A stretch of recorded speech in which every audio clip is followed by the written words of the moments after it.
We now live in a world that requires us to consume as much as possible.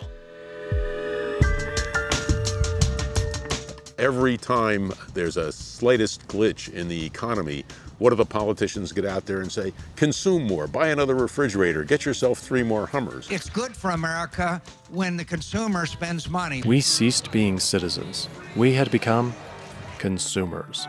We are a nation of consumers. Consumers like us, Natalie, account for 2/3 of this economy. Consumers spent. Consumer-driven recovery. Consumer spending up 3.1%. You can't be a good consumer if you don't have a decent job. Consumers. Consumers. And when people have a paycheck, as Joe said, they can go to the store, they're able to spend. That helps the economy grow. Take a look at the line right now. You saw earlier the folks have been waiting 3 days.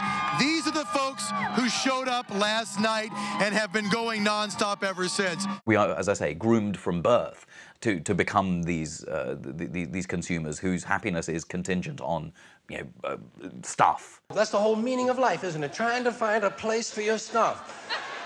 Deep down, we know this is lunacy. It was the truth of George Carlin's famous rant about our drive to accumulate stuff that made it a television favorite. Sometimes you've got to move. You've got to get a bigger house. Why? Too much stuff.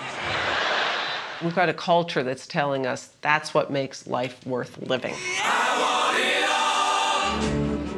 all. I love you. No one ever wished for a smaller holiday gift. Most of us try to live to some consumer norm. We're affected by what people around us have and buy, and that's a big part of how we set our own standards of adequacy. A lot of people today are recognizing the limits to that model and realizing, I've got the Hummer, I've got the big house, I've got all the things that I thought were what were going to make me feel wonderful, and I don't. Why?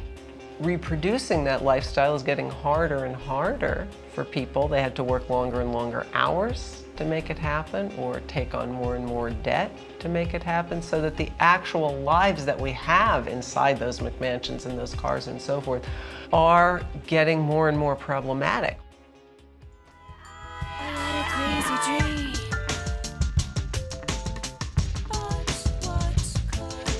We need to get beyond our hyperventilating lifestyles and start focusing on the things that really matter to us, to our future, to our children.